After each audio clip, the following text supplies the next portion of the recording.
Okay, everybody, we're officially going to start. I'm so excited that you're all here today. I'm Missy Gluckman from Melly B Global, and I am your trainer for tonight. I am absolutely floored by all of these places coming in on the chat. We've got Asheville. Hi, SIT friends in Brattleboro. I think there's some folks there. I'm actually in Asheville, for whoever that was. Got folks in Madrid, Dallas, Australia. So thank you, everyone, for taking time out of your schedules to be here. I am thrilled, and I'm going to admit to you all up front that I am new to Zoom. So any advice and tips you want to give to me, please jump in as we go. If you're having any technical problems, reach out to friends on the chat. Keep the chat going at any point. This is really an opportunity to network and to take care of each other. We're very much a community here at Melly B Global. So I do see that the record button is on, assuming I haven't screwed anything up. Because as I've mentioned, this is my first time officially using Zoom. I've switched from another platform that I was very familiar with. So I'm admitting I'm feeling a little nervous about that, but I'm sure it's going to go swimmingly. But assuming everything goes well with the recording, you'll get a copy of the recording. So let's go ahead and get started. Let me admit, looks like I have to manually admit people. So forgive me if I pop over there from time to time. And again, welcome.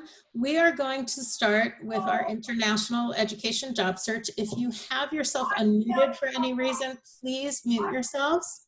Looks like we have a couple of people who have unmuted themselves. So please go ahead and mute yourselves if you haven't, just for the quality of the audio. And I think you all have little microphones that you can just press on to mute yourselves. So go ahead and do that. Okay, so we are going to dive right into the content. This is for everyone on the international education job search. I have done coaching for a long time on this subject, and it is really important that we think about three things as we're diving into it, or if we're in the middle of it and feeling frustrated, which a lot of you, I realize, may be in those shoes. We're going to focus on letting go, leaning in, and landing that job, because it is possible. Okay, let me give you a little bit of my background so that you understand who is your trainer here, and that things are, you're in good hands. Although, again, I'm learning this new technology, I am very confident in my coaching abilities and training abilities on this topic. So I put a bunch of pictures up. I'll tell you a little bit about some of them in a minute, but again, if you're new, please go ahead and hit your mute button so that we can get a good quality recording. So again, I'm Missy Gluckman, and I've been in this field of international education for about 25 years, which is still hard for me to believe because it's flown by. But I have served on a lot of hiring committees over the years, from higher education situations to working in a corporate Fortune 500 global relocation company doing HR consulting. I have sat on so many different types of committees and learned so much along the way, and I'm going to share a lot of that experience with you tonight. I've also coached over 200 people, and our stats are really strong. What we teach here is a model that really does work. I'm so confident in it. For people who really work the program that we have designed, and you'll get a flavor for that tonight, 90%, more than 90% have gotten interviews, and it's around 80, 81%. And again, folks who haven't backed out and decided to pursue other jobs or haven't really followed the program. But for those who have, more than 80% have gotten interviews. So the philosophy really does work. And I love doing this, but I've taken a break from it for almost 2 years now, I want to say, due to other things that have happened with my work that have kept me so busy and happily so. But I'm excited to be back doing this. So again, I put some pictures up. I'm a visual learner. I don't know if any of you are. If you want to jump on the chat and say, me too, that would be great. I do my best to keep things interesting, especially we don't want slow death by PowerPoint, do we, guys? But I thought it would be interesting to get a little insight beyond, who I am on paper. And that picture right next to the About Me words is actually my study abroad ID from, you can see there, January 4th, 1988. And I was rocking the very cool girl version of the John Bon Jovi perm back then. I don't know if anyone can relate, but you can go ahead and laugh at me on the chat. It's a pretty ridiculous hairstyle that was pulled back in that shot. And the picture to the right, I'm the one on the right, that was my days at SIT, at the School for International Training in Vermont. If we have any folks from that world, feel free to say hello. Yeah, a lot of us had that hair back then. If we go to the next row of photos, I'm the one in the black jacket with the red collar. That was my Fortune 500 company stint. I was a global human resource consultant that was part of a team. I had to hack half the picture off to fit it in here, but that was a global HR consulting gig that I did when that particular team was for a client based out of Mexico that had a lot of moves into the US and globally. It was a really wonderful experience and has really added value in terms of what I can say about the hiring process. It was like doing a mini MBA in human resources, and I'm so grateful for that experience. And then you might see some faces that you recognize in some of the other pictures. So the picture in the center, I don't know if anyone knows who David Comp is. Raise your hand or say hello in the chat if you know who David Comp is. He is out of Chicago. He has the International Higher Ed Consulting blog, and he has a senior international officer position in Chicago. And then that's me with one of the folks from the coaching program that I do, the training program. I was introducing her around, that was at a Diversity Abroad conference. And photo to the right, I'm actually not in that picture, but I'm sharing it because those are some of the people who I have coached, and they all networked through our private Facebook page and met up at the NAFSA conference and took a picture for me, which I absolutely adored. And same with the last two pictures. Those are people I've coached along the way that I was able to meet, which is super exciting. So that's a little bit about me. I'm a very casual person. You will see that pretty quickly. I work from home, and my whole style is very heart-centered, although let me tell you, with the training I do, it's impactful, but it's very heart-driven. So if you have any questions, feel free to jump on the chat. I'll do my best to make sure that I'm addressing all your questions. Anyway, that's where I come from. Let's talk about letting go, though. We've got a lot to cover between letting go, leaning in, and landing. So we're going to start with letting go. So does this word trigger anybody? Perfectionism? Before I go into my spiel on perfectionism, is anyone having a reaction to that? Because that's the first thing I'm going to help you guys let go, I hope. Yes, it is a lifestyle, someone said. Yes, well, perfectionism is one of the things in this job search, and I only train specifically for international education job searching. I can tell you that our field is extremely, extremely caring. They're not looking for perfectionism. They're looking for authenticity and skills and people who want to be doing this work because they care about the world. So where do you need to be a perfectionist? Your resume shouldn't have typos, right? Some of those very basic things.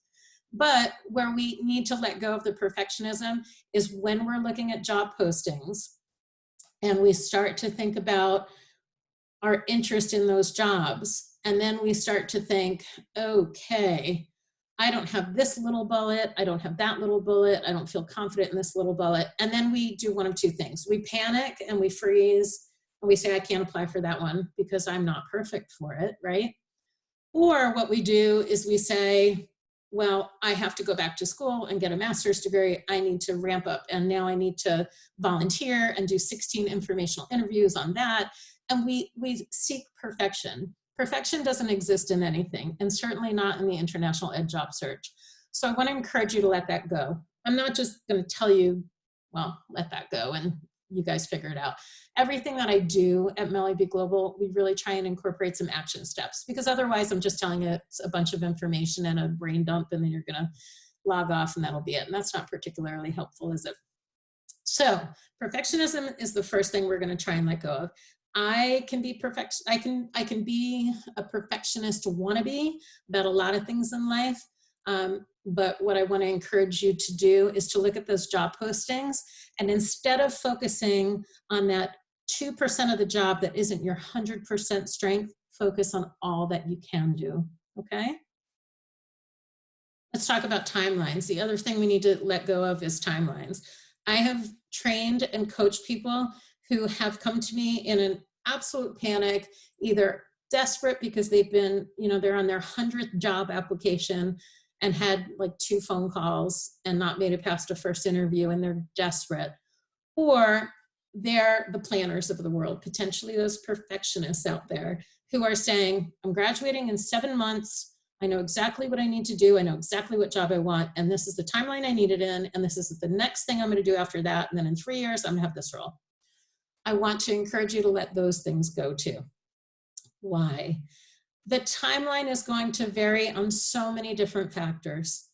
It really depends on what's happening in your journey, what's happening in the field, what's happening right now with the coronavirus. I'm sure if anybody's looking at study abroad, you know that this is an unprecedented situation in our field and that this is throwing off timing for a lot of people.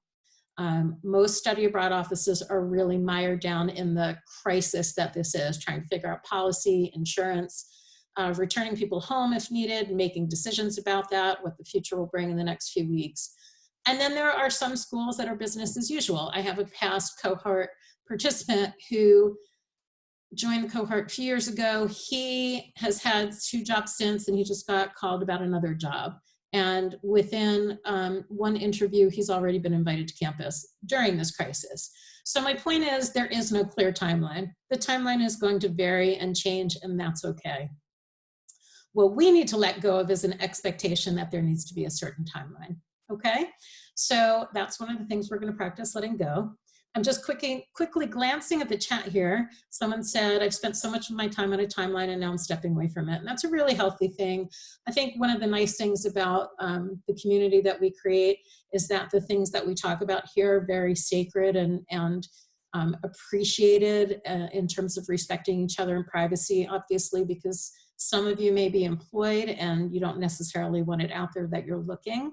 And so it's really a good space to bounce things off of each other. If you're challenged again repeatedly with an issue, bring it back to this group and again, take names, share emails, communicate with each other. And of course, always feel free to reach out to me, okay? Somebody's saying here, I'm entering that countdown to graduation and definitely violating every single point you've made. Well, that just means that you're human, so congratulations. No worries about that. You're human and be kind to yourself. That's another thing I very much teach in the trainings that I do. This is not, this is a journey that leads to a destination, but we're never at the final destination, are we? So be kind to yourself. We'll talk a little bit about what that journey may look like on the landing or the next slide. I'm not sure which one it is. Okay, it's difficult. Someone's saying difficult not to compare ourselves to others when all of your cohort has gotten jobs and you're the odd one out. It's tricky. It is tricky. And I can assure you that not everyone has, but people are in different stages. And I can assure all of you, and I want you to remember this lesson. This is one I want you to hold on to. You will land exactly where you are meant to land. And when you do, everything before it will make so much sense, okay? It's kind of like looking back in the rear view mirror. Things make sense later. Okay. Yes, very true. And there's no timeline and you don't have to create one. You can just know that you're working towards something and it will happen when it's meant to, okay? Somebody made a very good point too, that the destination can change. What this person wanted a few years ago has changed, and my goals and interests have changed many times over my career. So I think that also makes us human. Okay, let's talk about some other things that we want to let go of.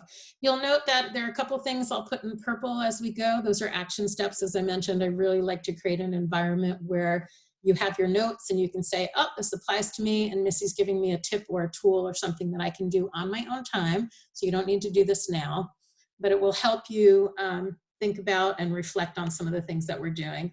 And for anybody who's an SIT person, I'm sure you're going, oh, she's such SIT material, right? But this action step is a really easy one. And you're probably wondering, why is there a red balloon on this slide? And it has to do with this action step. One of the things I teach in the trainings that I do is something called the red balloon. And the red balloon is very much about letting go. And while we're not going to have time to do that more robust exercise today, the action step I want you to think about is the shorter version, which is write and rip.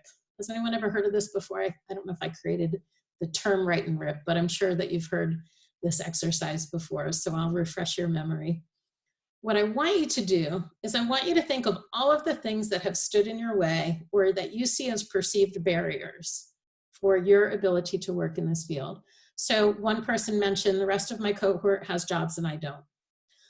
Some other people have mentioned my degree is, I'm graduating and there's a timeline because of that.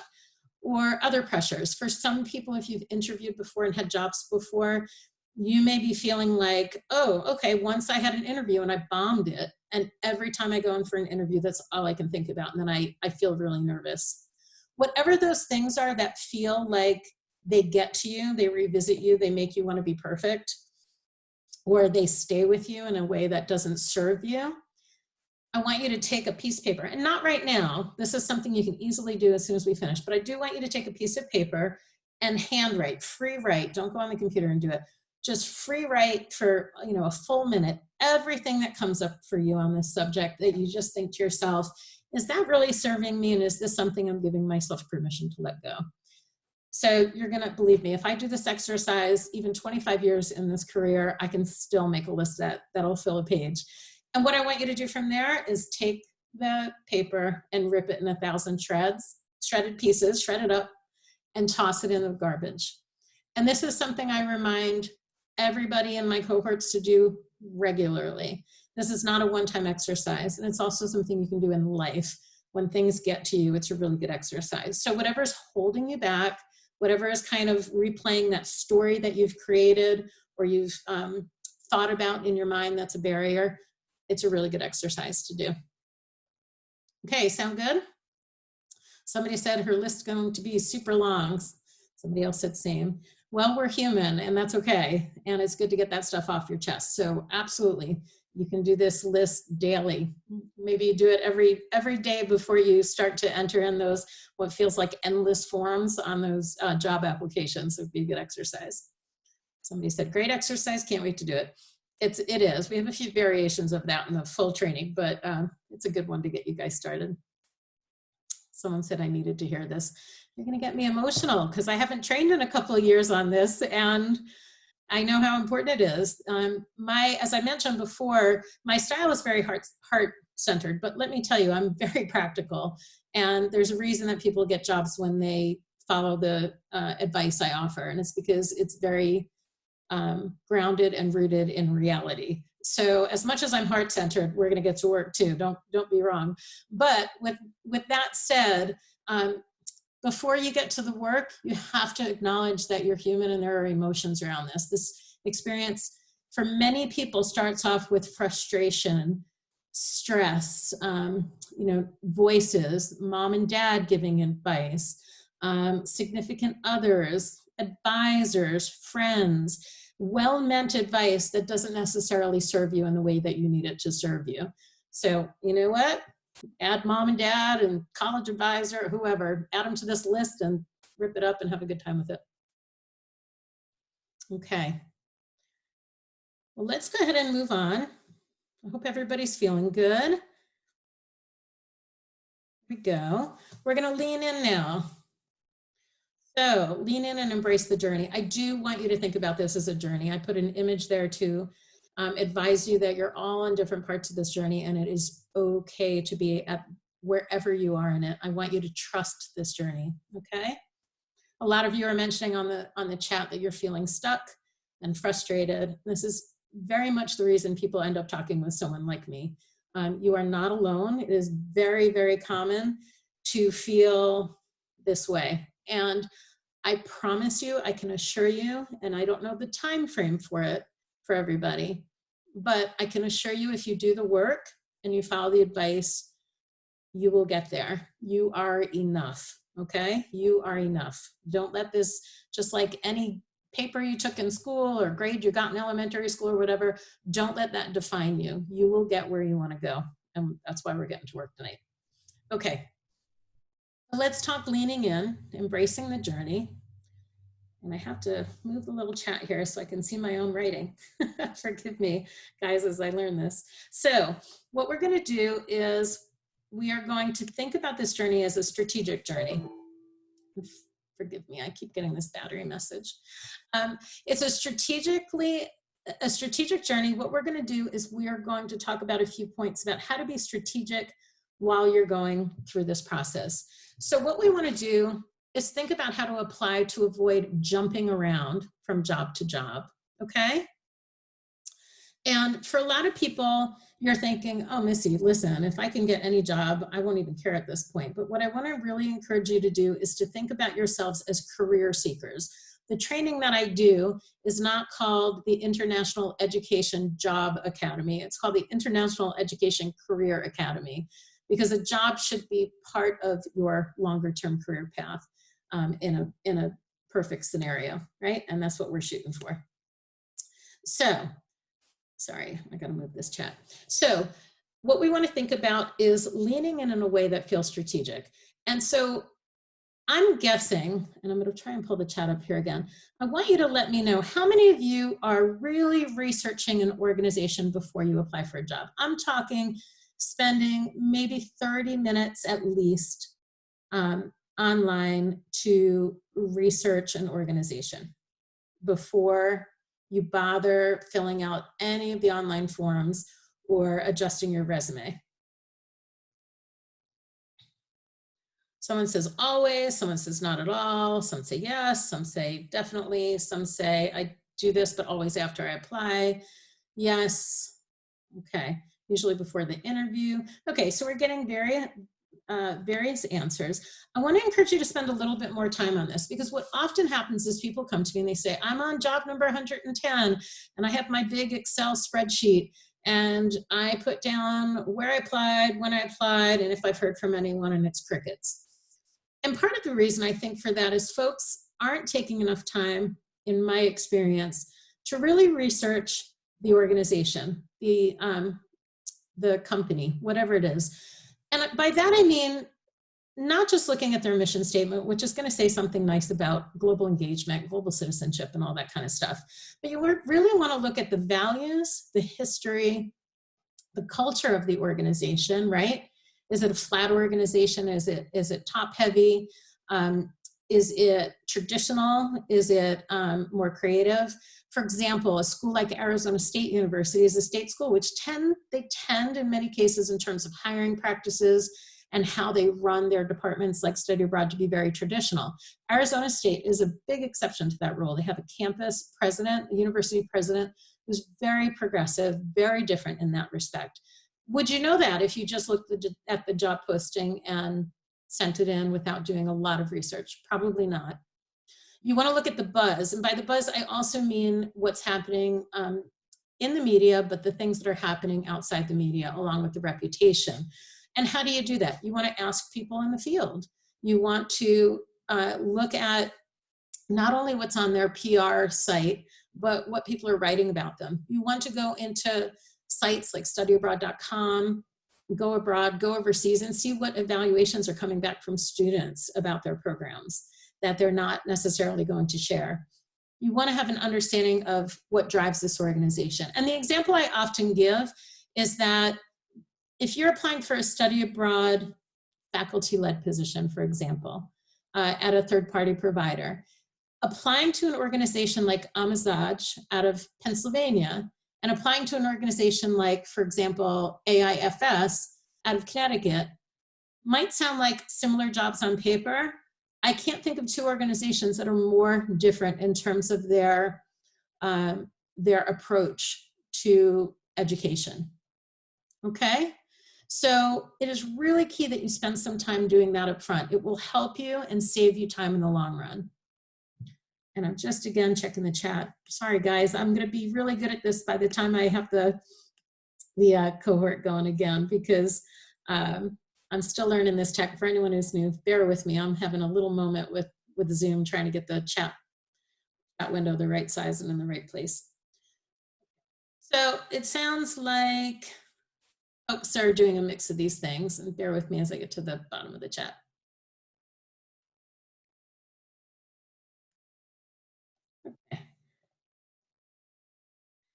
And then compensation. How many of you are actually spending time researching what the potential compensation package would be before you apply?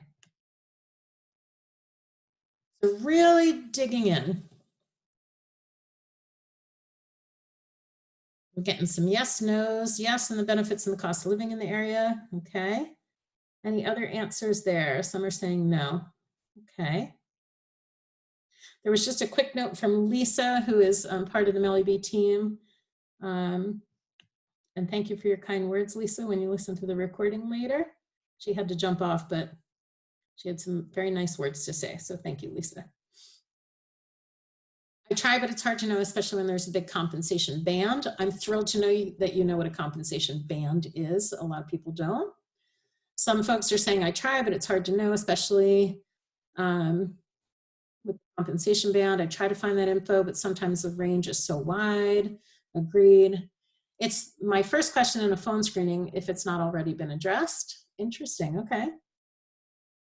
Okay, so I want to encourage you to also do this. I want you to have a sense of whether the location, the cost of living, the benefits package, and the benefits package, I mean salary, retirement, health, dental, long-term, short-term insurance, paid time off, which is sick, vacation, personal days, holidays, all those kinds of things. You want to have a sense of what those are. What a lot of people don't realize is in public institutions, that information is available online. You have to just know how to look for it in most cases, or by actually contacting the institution in a very savvy way directly. And that's because tax dollars pay for those jobs. So by law, they have to disclose what salaries are. So you can actually find out if you're applying for a job at a state school or a community college, and there's a team of 6 people, you can find out what everyone around you is making before you bother to even apply for the job, right? It gives you some data and some information to decide, should I apply for this job, but also is this something, how can I negotiate this to my advantage, okay? So I want you to think about that. And again, I want you to have that framework and that mentality. Is this a good decision for me to apply for when I'm thinking about my career and not just a job today, okay? Now, with that said, and hang on one second, I just want to make sure I'm not missing any questions or comments you guys have. Okay, so with that said, there is what I call the spaghetti test, which is under the theme of when less is more. I'm a big less is more person. I'm more for, I'm a much bigger advocate, and I've seen it work very effectively in job searches, where people are able to give less in a more concise and strategic way and yield better results. And so I call this the spaghetti test, and this is what it is.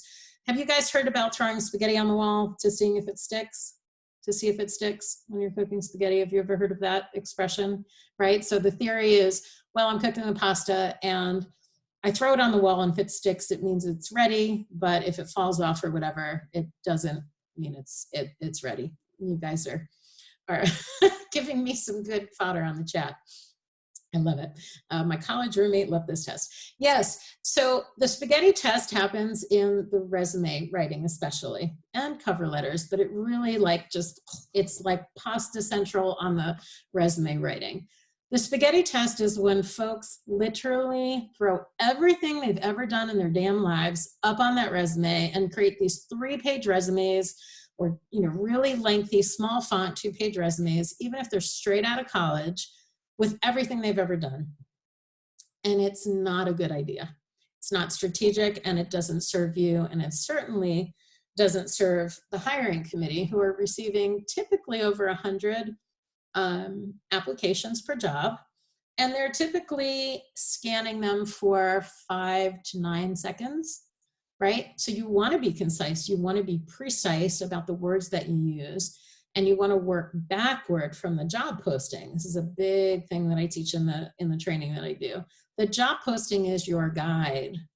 You want to follow that and let that tell you how to write your resume each time. What we're conditioned to do in our culture is to write our accomplishments, because everybody's told us how proud we should be of our accomplishments, whether they serve us in the job posting or not. So less is more.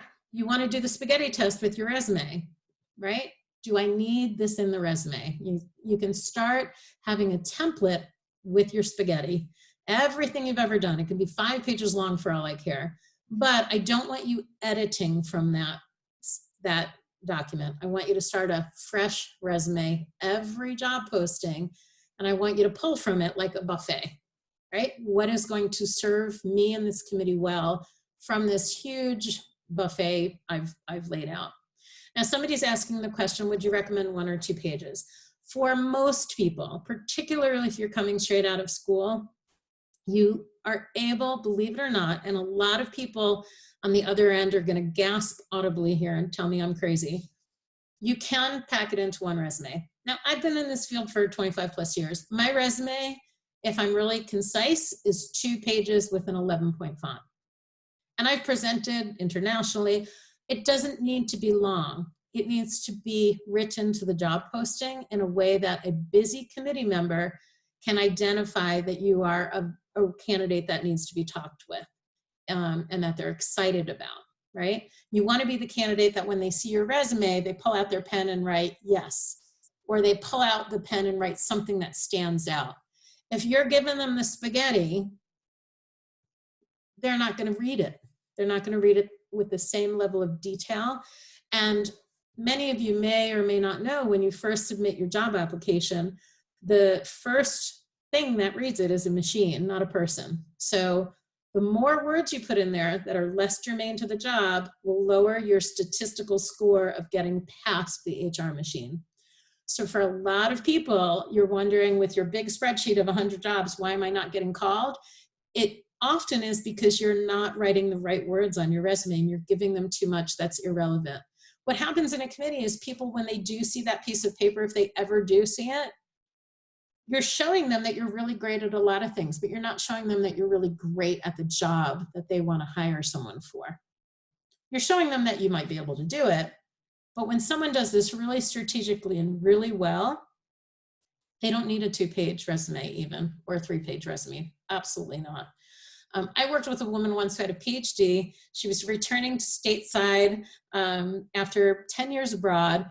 She had taught and wanted to be in administration. She had cross-cultural training background and assessment background. And she kept saying to me, but I can't take that out of my resume. You know, everything she had ever done. And I said, what you're doing here is you're letting people know that you're great at teaching, but you're not trying to be a teacher or professor. You're trying to be an administrator. And that's really tough for people. That's one of those things, again, the red balloon I mentioned, it's one of those things that we have to work on letting go.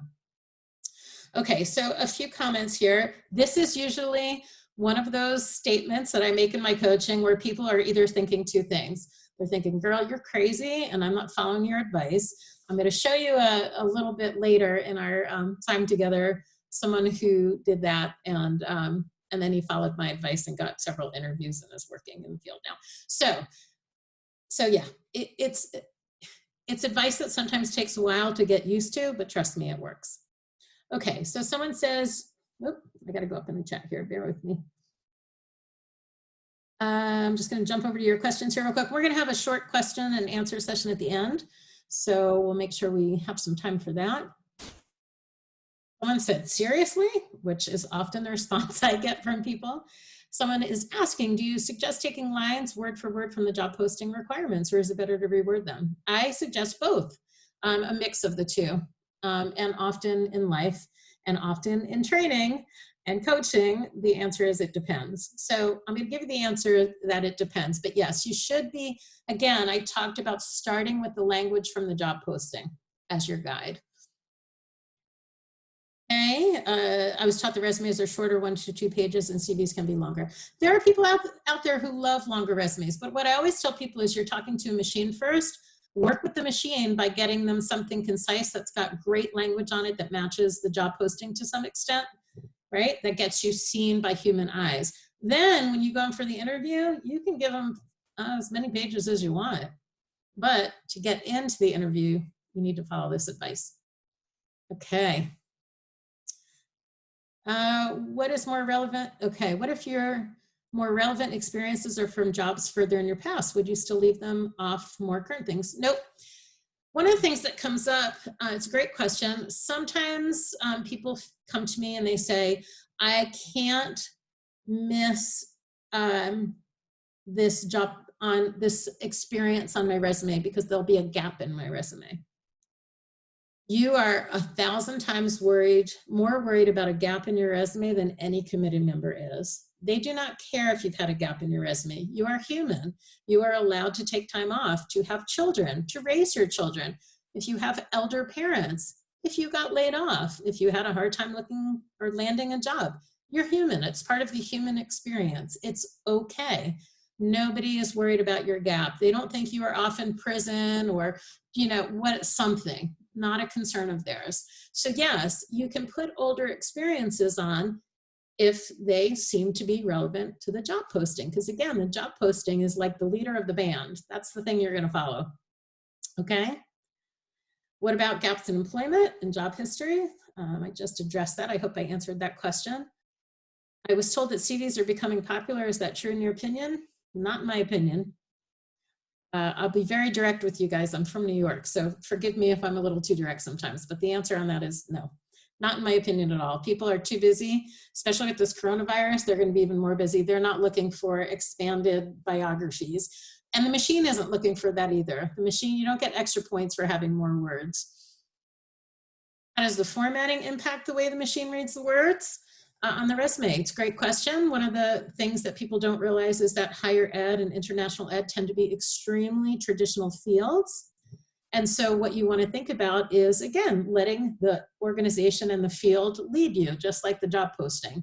So you don't want to do crazy fonts. You don't want to do all sorts of crazy formatting. The machine doesn't read that stuff real well. Ampersands, right? The little, on your keyboard, the number 7 when you hit shift, doesn't always read that well, just like website design gets screwed up when you have some of them in the wrong code, right? So you don't need to be fancy with this stuff. And this is the mistake we often make is we get all fancy. And I mean, unless you're applying to an art school or something that's more quirky or creative, where a tangential organization that supports international education, you can be a little bit more playful there. But if it's going through machines, start off with traditional. And then, like I said, in the interview, bring portfolios, bring whatever the heck you want with you, but don't do that necessarily out of the gate. Okay. So for the sake of time, I'm going to move ahead. I'm going to buzz through and answer just a couple more questions. I'm going to move ahead, and then at the end, repeat the question if I didn't get to it, okay?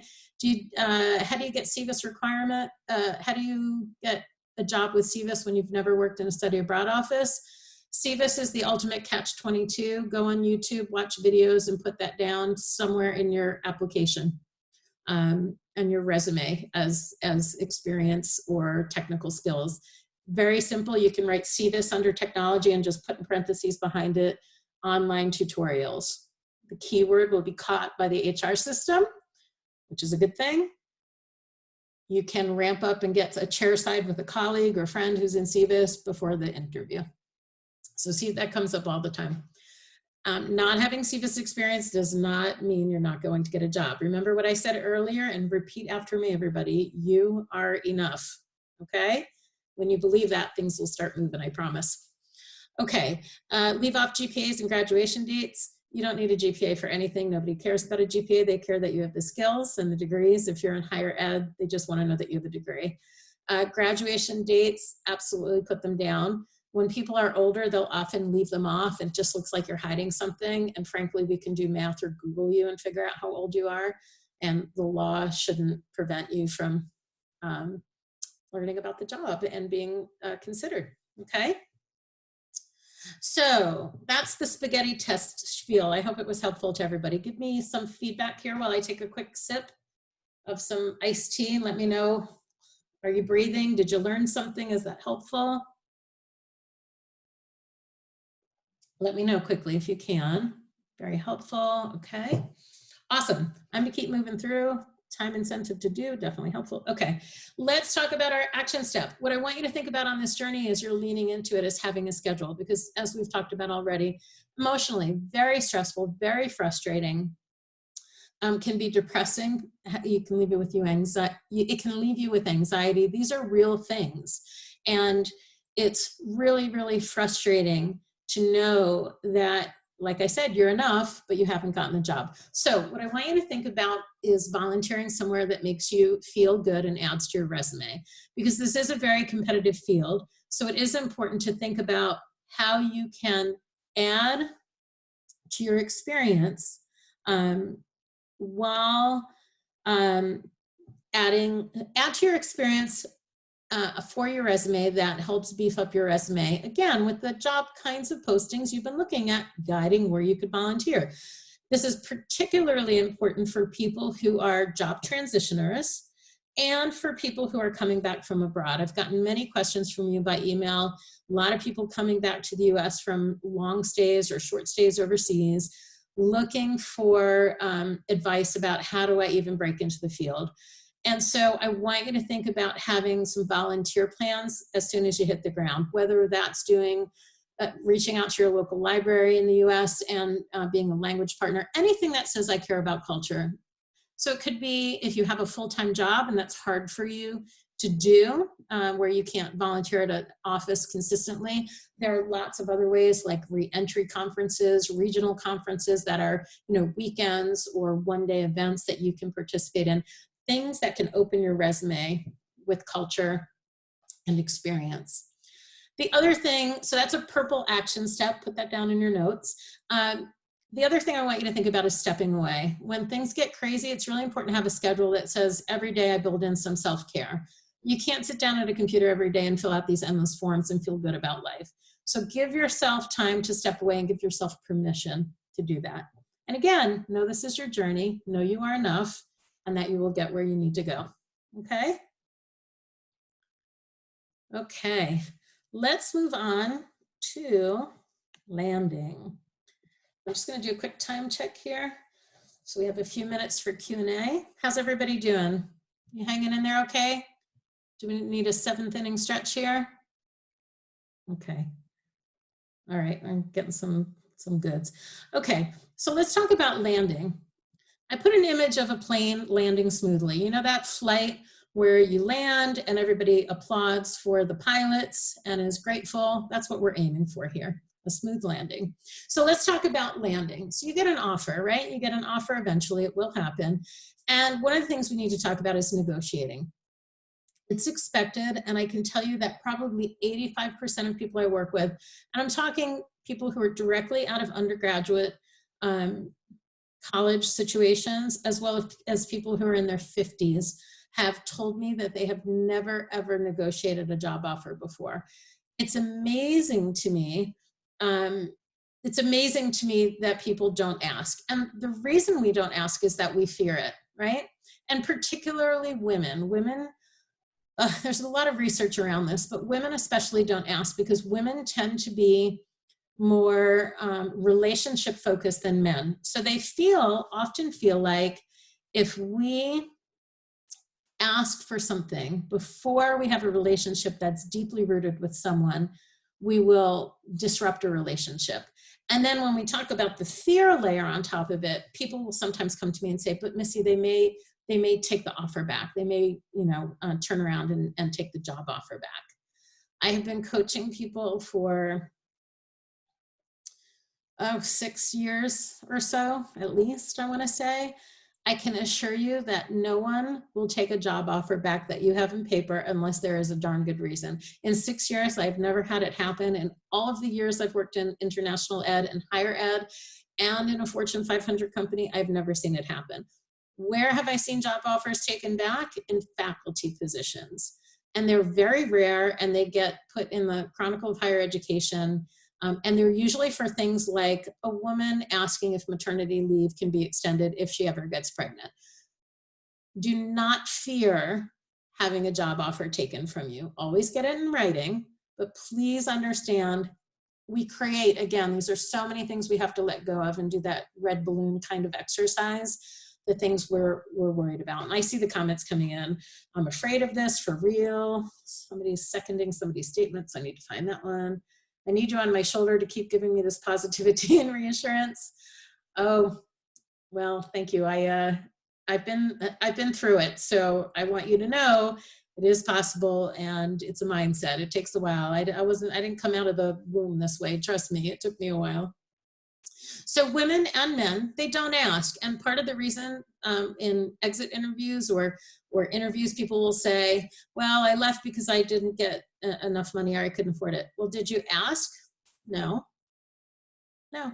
And there are interviews with men in compensation, when you examine compensation and negotiation, where men will say, or the data will show that men ask more than women, and that's often why they get paid more than women. That's not the only reason, obviously, but a lot of it has to do with the simple, not a lot of it, some of it has to do with the women tend not to ask. So I want everyone here to please do me a huge favor. I want you to look me in the eye and write on that chat, Missy, I promise to negotiate, even if I'm terrified, okay? Because we have to change this, particularly for women. Women, we know that we work dang hard and that we are worth the same amount, if not more than men. So let's go ahead and commit to that. I want to see it on the chat, because if we put it in action, writing words down are very, very important. So please, I promise to negotiate even if I'm terrified. Good job. And I totally am. I promise to negotiate. Good. Keep them coming, guys. Okay, I'm going to keep going. We'll put that in your notes to yourself. And one of the ways we can do that is to think about how, again, an action step in purple, is by reframing. How can we reframe a negotiation to think about it differently, right? So does anybody have any thoughts about that while I take a quick sip of tea here? Missy, I just raised my hand real quick. I had a quick question. Could you go back to the, this is Erin, by the way. Could you go back to the comment about the maternity leave? I missed the full context of that. Yeah, the comment on maternity leave was that I was talking about people being afraid that if they got a job offer, if they asked for anything in a negotiation, that they would have the job offer taken away, right? And I said the only time that I have ever seen that is in the mainstream news, where, and it's only applied to faculty, right? Teaching faculty who are in tenure track positions, being hired for a tenure track position. And it's typically when a woman raises a question about parenting that someone feels is out of bounds. That's when it happens. And it's rare even that it happens then. And I assume that's illegal, right? I assume that's why it's then in the news. Well, they don't say we're taking it back for this reason. They usually will come back and say, and then, the lawsuit situation may or may not happen. But I'm not an attorney, so I can't say the legality of it. But typically what happens is that the woman will come back and claim that it had something to do with that. And the cases where it's been reported have been things like, and it's very rare, I should say, but they've been things like hypotheticals, like, hey, I'm going to teach 3 classes when I start. I'm excited about it. But if I have a family one day, will I be able to take an extra year sabbatical and a year off? Things that are sort of projecting into the future. I see. Okay. Yeah. And it's, again, not I don't want to speak out of turn, but my point to you all is it doesn't happen. I've never in 20-something years seen an administrative position for asking for very basic things during a very expected negotiation become a situation where somebody has the job pulled from them. Okay? Awesome. Thank you. You're welcome. And okay, so I was asking everyone, otherwise, if you can think about a way to reframe how to land and negotiate in a way that feels healthy and positive instead of fearful. So a couple of things. Someone said asking for more won't hurt. The worst they can do is say no and offer more than the original amount, but less than what you wanted, right? That is often an outcome. I've had people who've asked and gotten flat no's on everything. But you know what they do? They come back to me and say, Missy, I don't mind that I got a no. I love that I had the courage to ask and that I felt courageous in this journey. I mean, that's priceless. But of course we do want more money because the reality is that money you can invest toward retirement. It also affects the amount of matching of retirement funds. There's a whole bunch of reasons, obviously, you want it. Someone's saying, oh, let me up here. You guys have such good questions and comments. I always say I teach, but really I learn right alongside with you. It's so enjoyable for me. Okay, let's go back to reframing though. I'm just gonna give you a couple of ideas on reframing. I want you to think about it just being a conversation, right? That's really a simple way to look at it. It's just a conversation. The other thing we can think about it is that it's a way to show skills. They're hiring you for a reason, right? They want you. Maybe it's because you're great at researching and detail oriented. Now you get to show them how good you are at that because you've done your homework and you know what to ask for. So there are lots of good ways to reframe that are healthy. What does negotiation look like if salary is posted in the job description? It's a great question, and I honestly teach like a 75-minute session just on that. So it's hard for me to answer in this short time frame. It really has a lot to do with bands and really doing your homework and understanding how to position your ask and then not being afraid to go back and forth. It's kind of like a tango. Is it common to ask for relocation assistance? I've had people straight out of school. I had one woman who was working in a grocery store who had an undergraduate degree, not in anything specific to study abroad, who ended up getting a job, her first entry-level job, and she got a lump sum for relocation. And then I've had people who've been directors of offices who've asked and not gotten it. So it varies, it depends. There's a lot of answers that I give do. Asking for other things, the benefits, time off, relocation, they can't budge on salary, you should be asking for all of the above. And then again, it's kind of like a buffet. You figure out, like, do the mashed potatoes go well with the string beans? Like, what combination works best for me? What can I live with? But you aim high and then you go from there. And then, okay, someone said, I always ask about relocation assistance. They usually don't offer that for entry-level positions. It varies. I would say it depends on a whole bunch of things, but I would say I would not really talk about compensation until you're at the job offer as a general guideline. Just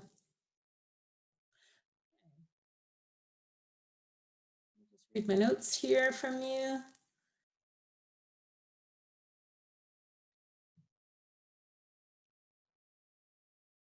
Can I help with the verbiage? What's a polite way to approach the subject?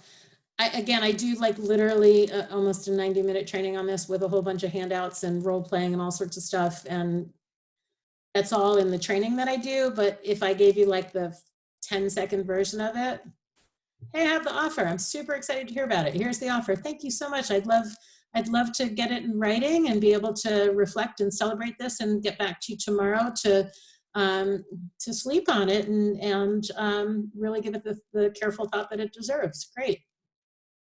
They'll let you do that. You go do your research, you come back with your ask. It's just a conversation. It's really that simple. I think what you guys often do, based on what past folks I've coached and trained have said, is they imagine it's going to be something like, hi, here's the job offer, hypothetical, right? Like, okay, we're offering you $45,000 plus all our great benefits. And then you go, okay, great, I'll take it. Do you think you could give me, is there any way I could get like, I don't know, a moving van? No. Okay, thanks. When's my start date? That's not at all how it happens. It just doesn't happen that way. I promise you. It is very rare that you're going to get somebody that's just going to like completely shut you down like that. Okay. So to broach the subject, I want you to change and reframe here. Reframing is a lot of what I do in training and coaching. It's a question that's expected. It's just like if you walked up to a restaurant and they said, you know, what would you like to eat? They expect you to give them information and have a conversation about it. It's the same exact thing. Trust me, this is what HR people do. They negotiate to get people in that they want. It's truly that simple. Okay. So real quick here, are you saying we should ask about relocation assistance when we get the job? You want to ask about, you want to tell people you need a night to sleep on it. You want to have some research hopefully ready. And you want to ask as part of that buffet I talked about, right? Like, here's a few things I'm thinking through. Have a conversation. And it usually involves a couple of conversations. And I wish Lisa was still with us from our team. She has been through this several times and she is just fabulous at explaining how seriously normal it is to have this and how, I mean, she's gone back and forth with HR or hiring managers 5, 6 times having these conversations. They're very normal conversations. Okay, how do you avoid the current salary expectation question when they bring it in? That's a real strategic one. If it's in writing, salary expectation, if it's the machine, you put $1. That's my answer. You put $1. You don't have to put an exact amount. They just need to fill in the field. And my other answer is you'll look for a real wide range if you have the ability to talk with someone. You give them a big, fat, wide range that's still within a number you want. But again, I do a massive training on this as part of the training program we're going to be launching again. So I can't give you 90 minutes on just that topic in a quick hour. We're running out of time. So let me go ahead and move ahead. Again, we're going to do a little Q&A right at the end. So we're almost there. You guys hanging in there okay? I know it's a lot of information. I'm sorry I'm not able to just really dive into it. Like I said, these are deep, long trainings that really will give you the confidence to do what you need to do. If I give you this stuff piecemeal, you're going to be like, I have no idea what I'm doing, and I'm going to not feel confident in it. And confidence is one of the biggest ways to get through the negotiations successfully. Okay, I just showed you stepping stone situations. So I want you to know that there are times when you land a job and you think, okay, this isn't exactly what I'm thinking I was going to be doing, and I'm not sure how I feel about this, but I think I can do this for a year as a stepping stone, thinking again from that job mentality to the career mentality, okay? And it's okay to accept a stepping stone situation if you feel like that's what you need to do. We all have different personal circumstances, family, children, school loans, living with family and parents, lots of obligations, right? Children, right? So there's no judgment here. There are times that you're going to take something that doesn't feel like exactly what you were expecting, but you want to ask yourself repeatedly, is this a job or is this something on a career path? Is this a job that will get me skills to really get on the career path I want to be on? Those are healthy questions to ask, okay? Saying, jumping ahead, Missy. Saying no. There are times that I tell people, this is a really good time to say no to a job offer. How many of you have ever said no to a job offer? Go ahead and jump on the chat and let me know if you have said no to a job offer. I got a couple of yeses, a couple of no's, several times. Okay, good. I want you to know that you have the right to say no. You are enough. You do not need to take a job just because it is offered to you. If it is not the right fit for you, and by fit, I don't just mean financial. It's what I talked about on the last slide. Is it the right culture? Is it the right value statement? Is it the right buzz and reputation? Is it the right location? Is it good for your family and partner, right? Lots of things to think about. It's okay to say no. How do we know when to say no? When the compensation package is completely unrealistic for your needs. If you're going to be eating, and no offense to spaghetti or rice and beans, but if that's going to be what you can afford to eat for a year or two, it's okay to say no to it. The other reason you need to say no is that we need to trust our guts. We have instincts for a reason. And I can tell you that in my own experience, in my own career, I have had one job that literally on day one, I walked in and within an hour, I said, this is not good. And I stayed for years and it was awful. It was awful. But I, as very much culturally, particularly as a woman, I can do this. I can work through it. I can make it better. I can help fix it. I can help. No, it literally made me sick to go to work every day. It was horrible. So please trust your gut. No matter your circumstances, there is nothing worse than going to a job that is not a good fit for you. Okay?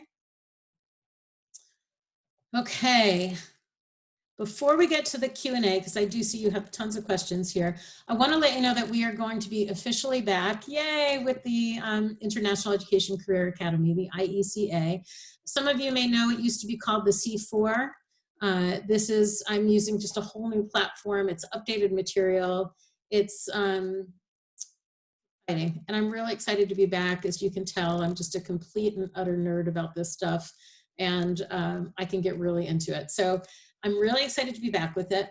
I'm going to take a sip of my iced tea here, but I'm sharing a testimonial from a real person, even though this picture, doesn't it look like stock for photography? Like I pulled this off the internet, right?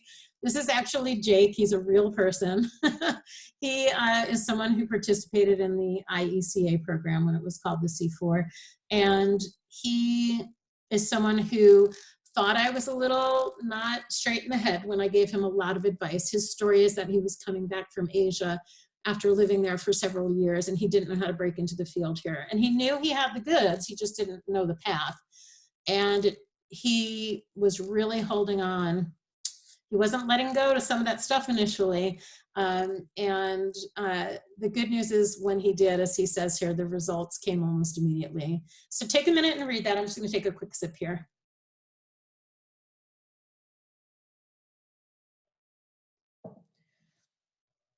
So if anybody has questions about the program, I'm happy to put you in touch. Oh, someone said they met him at NASA. See, he is a real person. Previous classmate, great guy. He is a wonderful, wonderful guy. And he was a real gem in the program. And he's on the Facebook page. It's very helpful with the Facebook page. Someone is saying, and I wish I could afford to go to the NAFSA conference. You do not need to go to the NAFSA conference to get a job. Most people that I coach do not go to the conference, myself included. So just be mindful of that. Okay, so before we get to Q&A, I'm sharing this picture. These are 3 people who went through the IECA. Hysterically, the 2 on the left, actually, there were 2 positions open at University of Florida in study abroad advising, and 2 people from our cohort got the positions. Imagine that. And then the guy on the right was a provider from CIS Abroad, also a cohort member in the IECA, and he had a client meeting with them. So they got together and took a picture and sent it to me, which made me very happy. But they're all working in the field now, which is really exciting. This is a list. It's a partial list. It's a lot longer than this, but to give you an idea of where people have landed. And again, I've said you are enough. It's really about your strategy and how you can figure out what you need to do to add to your experience or how to position your experience to get into these types of organizations. Okay, so this is, again, I'm going to pause here and just let you take a moment to absorb this list.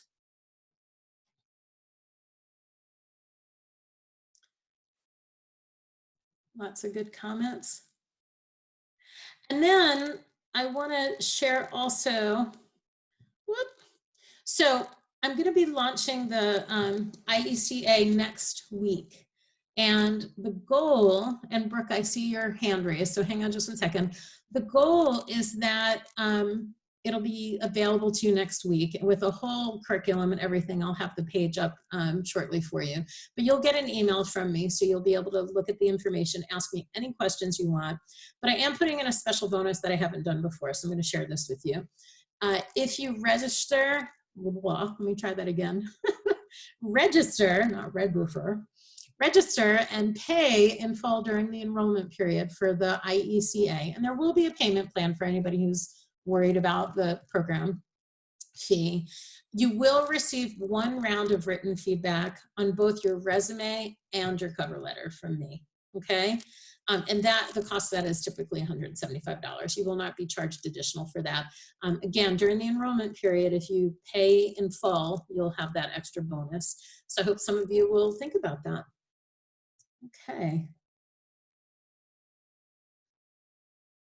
So let's get to more Q&A. I think we've really covered a lot of it, and we're just about on time here. Maybe we'll do about 5 more minutes or so. Tell me what questions you have. It looked like Brooke raised her hand. If you want to unmute yourself, Brooke, feel free. Hi, can you hear me, Misty? I can. Hey, how's it going? I'm good. I am actually at work right now, so I can't participate the way I would like to. I'm just, I'm sorry? I said, no worries, no worries. Thank you. Thank you. This has actually been, I'm sorry? Tell me how I can help. Oh, okay, yeah. So would TESOL be a good way to get into, I guess, international education if you try that route, getting some international experience? Did you say TESOL? Yes. So you're talking about going abroad and teaching English for a period of time? Right. Correct. Yeah, yeah, it depends where you want to be in the field, but um, I mean, I don't look at everything in life as it has to have an end game. But with that said, because for me, the idea of going abroad and living abroad and teaching sounds magical, and you're going to gain so many skills from that, no matter what you do in life. So I have worked with many people who have come back from TESOL abroad, teaching English abroad, and parlayed that into different experiences. One of the tips I would give you if you're thinking about doing that, or for anybody else who's out there that is in that situation or is listening to the recording later and thinks, okay, I'm abroad doing this and I have no idea how to flip this into a job in the US that's administrative, is every teaching job has an administrative aspect. Right.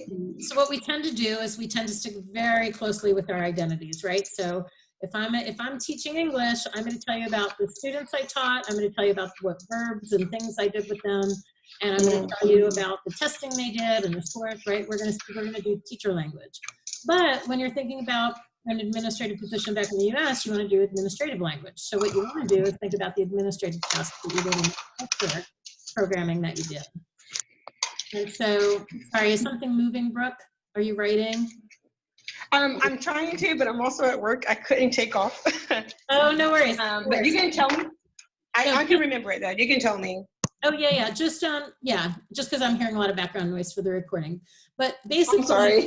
That's okay. You want to focus on the administrative aspects. So typically when people come to me with the TESOL resume initially, they will show me a resume that's like, I taught this, I taught that, and I taught here, and I taught there. And then by the time they're done with me, their resume looks something like this, right? They'll say, here's the school I taught at. Led students or advised students on culture through programs such as, shopping in the United States, healthcare in the United States, right? Things that, again, the job posting is going to lead you. They tend to be students or teachers who often want to come back and work with international students in the U.S. So those types of job postings usually talk about cultural adaptation, right? Right. Great keyword string. So you really want to write from an administrator's lens, right? Like kept grades and data for students using X system.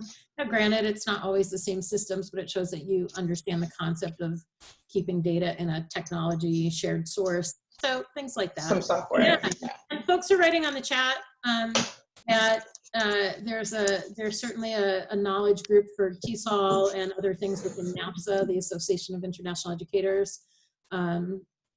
So yeah, it's a great experience to have. I think the most important experience that you would have from that is the immersion and being able to think about the immersive, the cultural immersion and how to translate that back into programming skills back at home. So think about that. I thought that would be the most important, I guess, quality for that. So that's what I was thinking about. It's also a good way to, it's a great way to transition back into, there are tons of language schools that are across the country back in the US. So you, again, returning back to the US into a language school is a stepping stone position, but it's one that many people do. Thank you, I appreciate it. You're welcome. Okay, other questions? Go ahead and throw them on the chat too, guys. I can see that now. What advice do you have about the fear of relocating or the fear of relocating with a spouse? I'm afraid we may move and be unhappy. It's a really great question, and it's a really personal question, so I especially appreciate that you're asking here. I would say that there are a few things. One is having really heartfelt conversations with your partner about how they feel about moving. The second is to make sure that you're doing something that feels strategic and opens doors for you, and that you really are looking at the cost of living, as well as the community, right? So we talked about this head, heart, right? Like I can be very practical, so you want to look at cost of living, but you also want to look at the community. What is the culture there? How diverse is it? What are things that are important to you and your partner that you make your master list and you say to yourself, if this one thing isn't there, it's a no deal. I would say that you should both agree to a set of terms, and that if one person says no, that you really have to try and honor that. That would be my advice, having relocated with my spouse several times. But I think it's important to have some sort of agreements and boundaries and guidelines around that, and to do your research, and to do what we would call in the relocation industry a look-see trip, right? Take a vacation. Before we moved from New York to North Carolina, we took a vacation down here for about 5 days to just say, does this feel like a place I could live? That's really important. So very good question. Excuse me. I hope that helped. Let me know on the chat, so if there's any follow-up question. Any relocation tips are appreciated. I don't know if I answered that question already, but let me know if you have more detail on that question. How can you get experience in study abroad advising when you're no longer a student? Ask. Contact organizations and ask if you can volunteer. Somebody had brought up the question in an email to me that I wanted to touch on. They brought up the question that they have a lot of experience, but they don't necessarily have advising, like traditional advising at a desk specific to study abroad, or and they feel like that's a barrier for them. So the first advice I would give you is do that write and rip exercise, right? Like let go of that fear or that thing that you've decided is a barrier. Let's erase that and start fresh. And the second thing I would do is that if you don't have advising specifically on your resume the way that you feel like it needs to be heard, is to, advising doesn't have to be at a desk in a way. Advising is mentoring, it's guiding, it's coaching, it's lots of words that are kind of around that. So if you're not doing it at a desk currently, find a way to volunteer, that action step around volunteering. Volunteer for an organization where you advise someone, whether it's a big sister organization, whether it's something that you are a specialist in another area that you can advise on. And again, get that keyword on your resume, advise, advise, advise. What else is important? It's important to show that you understand what advising is. And so we didn't really talk about cover letters, but one of the most important things to think about in cover letters is that you have an opportunity to personalize and let people see a bit of your heart in that. A lot of people don't do that. What they tend to do is they write the same stuff that's on their resume, and they write about their achievements, and big yawn. Oh, no one wants to read that in 99 resumes, right? So what I would encourage you to do is think about a story or a time and that impacted you from an advising experience, to let people know you understand what advising means and the impact of it. That's when you're going to open doors. Okay, I hope that's helpful. Okay, we'll take just a couple more questions, then we're going to wrap, guys. And I hope I answered that question. Let me know. Okay, somebody else is asking about the negotiation again. Unfortunately, I don't have the time to go into that in depth. It's like literally a 90-minute training just on that with a whole big pack of handouts and stuff. So hopefully you'll consider joining us, because you'll feel so much more confident if you do in the training. I phrase it as an informal mentoring, and hiring committees have appreciated it. Again, it's a question of your comfort level with using the A word, advise. So I would find experiences that feel like you can feel comfortable advising someone, and then state it as that, and explain it if you need to in person. That's fine. Again, the perfectionist thing, like, well, the job description didn't call me an advisor, so I can't call myself that. You can. If you were advising someone, you can call yourself that. It's okay. You are enough. Okay? Someone's saying, I know when and where I'm relocating. What are some things I can do now to start building a network? I'm scared I won't be able to find one once I relocate. Oh gosh, start with NAFSA's regional team and volunteer to be on it. You'll know everyone in the region in like a month. That would be my first step. There's also a really cool, this isn't necessarily study abroad, but there's a really cool organization called Int'l, which is mostly expats on assignment from around the world if you're just looking for global friends. And that's free. Okay, I'm gonna do one more question. Is it worth it to apply for a job without a connection on the inside? If you just apply online, will you ever get seen? Okay, remember those stats I gave you up front that 90% of people get interviews when they follow the methodology I teach, and that 81% get, land the jobs. 99% of them have not been with connections. They're all through the machine. So when I say to you, while I'm figuring out Zoom here and I'm looking a little shaky in the beginning, I'm very confident in the advice I'm giving you. You do not need to like go out there and try and know everyone. It helps. It really helps to be known for something. We're going to talk about that in the training that I do, the bigger training program. We call it the yellow scarf. Some people call it branding. There are ways that you can be known, and you should be extremely involved in any way that you can, volunteering, doing all sorts of things. But do you need to be out there like, no, you don't. Okay. Okay, we got to wrap, guys. I am so grateful for this time that we've spent together tonight. You will see me in your inbox. And don't unsubscribe, because I will give you an option if for some reason you don't want to get emails specific to the training program. Please don't unsubscribe. I'll give you an option to just unsubscribe from the notes about that, okay? If you have questions, be in touch. I have so many people who are willing to talk with you that have gone through the training program before. That will be really encouraging, regardless of whether you join it. But I really want you to know that, again, you are more than enough. And I hope this session has refueled you, has put some wind back in your sails. And I know that you're all capable of landing exactly where you were meant to land. So trust yourself on this journey. And I'll look forward to seeing you guys soon, okay? Thanks, everybody. And thank you for all your kind notes. Feel free to email me. My email's right here, missy@mellybeglobal.com. Okay, thanks, everyone. Good night or good morning, wherever you are in the world. And assuming we have a good recording, thanks, everybody, for listening to the recording, too.